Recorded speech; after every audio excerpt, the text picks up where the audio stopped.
नमस्कार विद्यार्थी मित्रांनो, मी प्राध्यापिका वर्षा मोगल, KTHM महाविद्यालय नाशिक, मानसशास्त्र विभाग. आज आपण जाणून घेणार आहोत मानसशास्त्रातील करिअरच्या संधी आणि क्षेत्रे. आपला आवडता विषय मानसशास्त्र शिकत असताना भविष्यात त्याच्या कोणत्या संधी आणि क्षेत्रे आहेत ते आपण बघूया.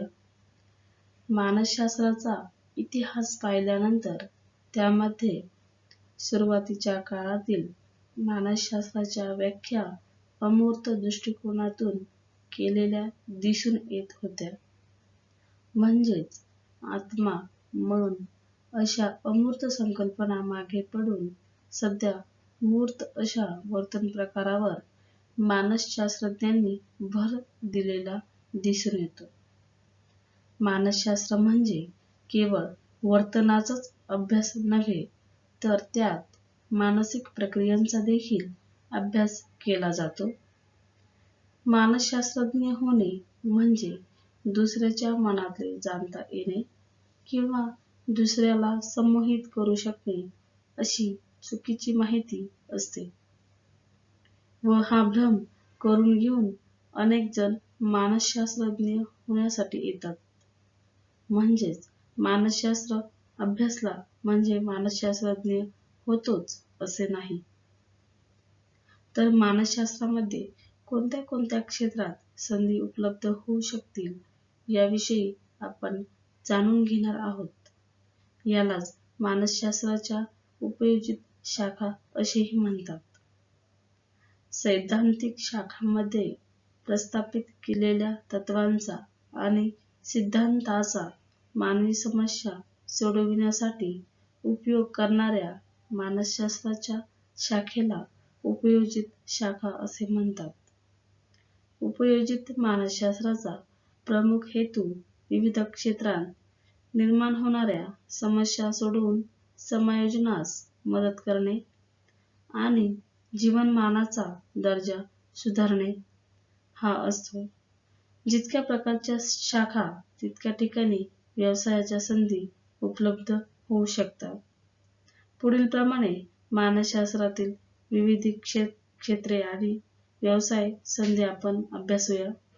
यामध्ये चिकित्सा मानसशास्त्र, औद्योगिक आणि संघटन मानसशास्त्र, शैक्षणिक मानसशास्त्र, सामाजिक मानसशास्त्र, वैकसिक मानसशास्त्र, आरोग्य मानसशास्त्र, गुन्हेगारी मानसशास्त्र, सैनिकी मानसशास्त्र, क्रीडा मानसशास्त्र, चेता मानसशास्त्र, पर्यावरण मानसशास्त्र, सकारात्मक मानसशास्त्र, आध्यात्मिक मानसशास्त्र आणि स्त्री आणि बाल मानसशास्त्र अशा विविध प्रकारच्या आपण संधी आणि क्षेत्र अभ्यासणार आहोत. आज आपण 3 क्षेत्र बघूया.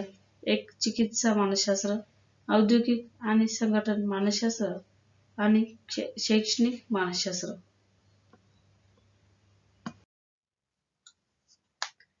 एक चिकित्सा मानसशास्त्र.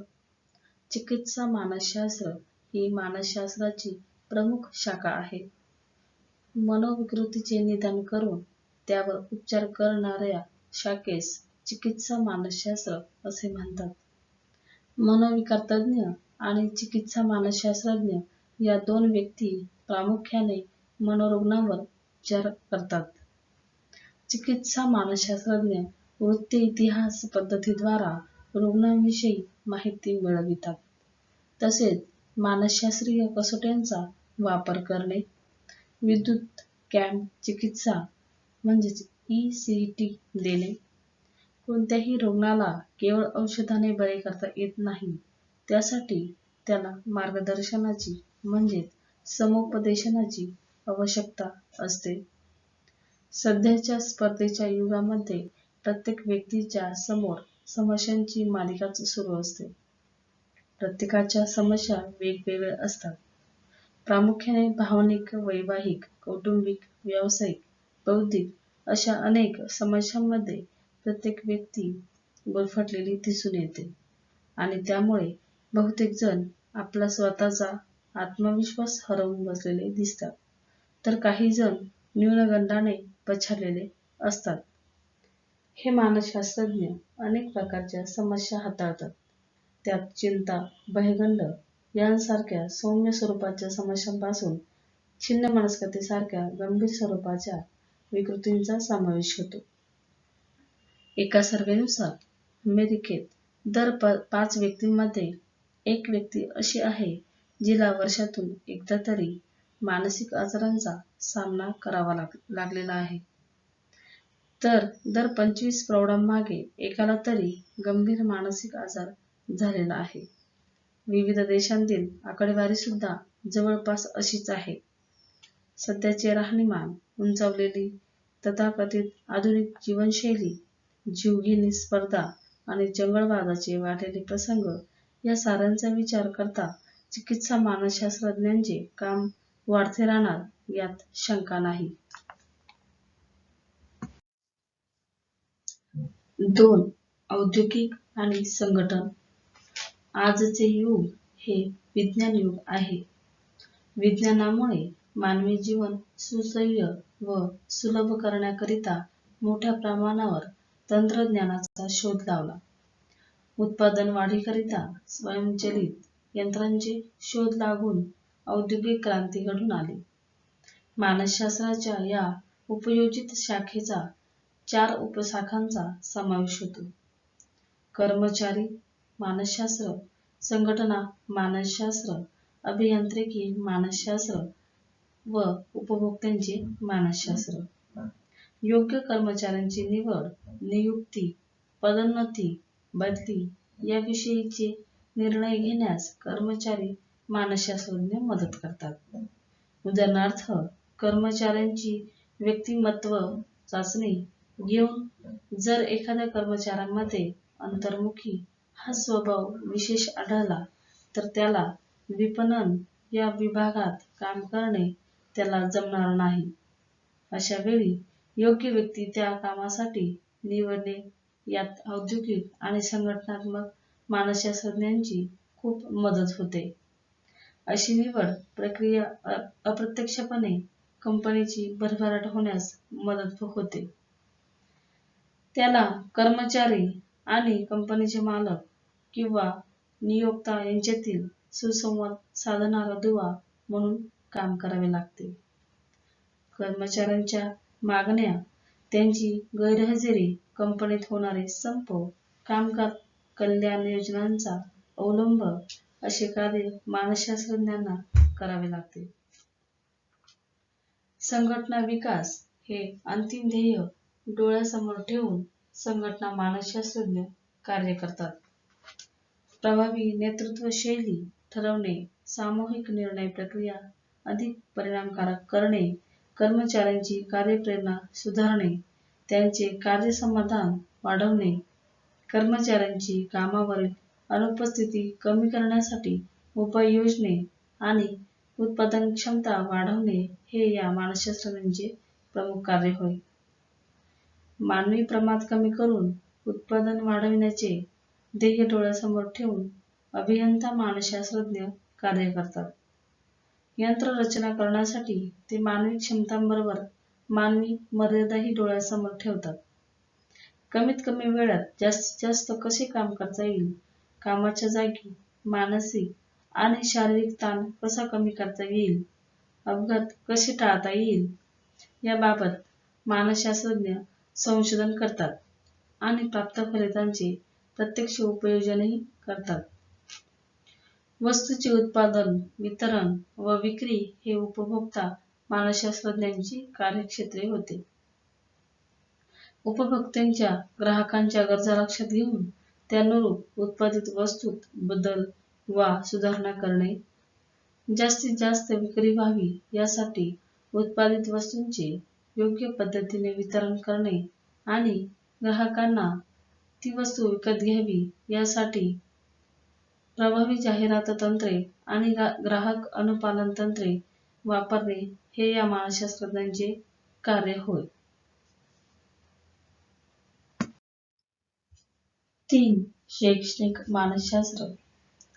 थॉर्नडाईक यांना शैक्षणिक मानसशास्त्राचे जनक मानले जाते. त्यांच्या मते शिक्षणाच्या माध्यमातून वर्तनात सुधारणा घडवता येणे. शिक्षकांचे प्रशिक्षण शैक्षणिक मानसशास्त्राचे एक प्रमुख कार्यक्षेत्र होय.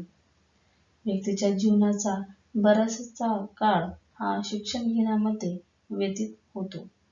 साधारणतः वयाच्या 5व्या वर्षापासून ते 22-23 वर्षापर्यंतचा प्रदीर्घ काळ हा शिक्षण संपादनाचा काळ आहे. प्राथमिक, माध्यमिक, उच्च माध्यमिक आणि उच्च शिक्षण अशा 3 स्तरांमधून व्यक्ती ज्ञान संपादन करते आणि सातत्याने स्वतःच्या व्यक्तिमत्त्वाचा विकास करून घेत असते. शैक्षणिक मानसशास्त्रज्ञ विद्यार्थी, शिक्षक आणि पालक या सर्वांना योग्य मार्गदर्शन करत असतात. या क्षेत्रात मानसशास्त्रज्ञाचे कार्यक्षेत्र साहजिकपणे शाळा आणि शैक्षणिक संस्था येथे असते.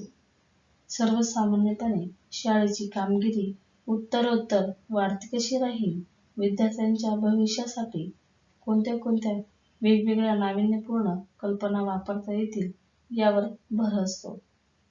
विद्यार्थ्याचे शालेय अभ्यास विकासासोबत व्यक्ती म्हणून सर्वांगीण विकास कसा करता येईल यासाठी विविध योजना, कार्यक्रम, तज्ज्ञांच्या मुलाखती, शिकविण्याच्या पद्धतीत बदल इत्यादी बाबींवर लक्ष दिले जाते. प्रामुख्याने अभ्यासक्रम, वेळापत्रक, त्याचप्रमाणे विद्यार्थ्याच्या कुवतीनुसार कोणत्या अध्यापन पद्धतीचा अवलंब केला पाहिजे हेही सुचवतात.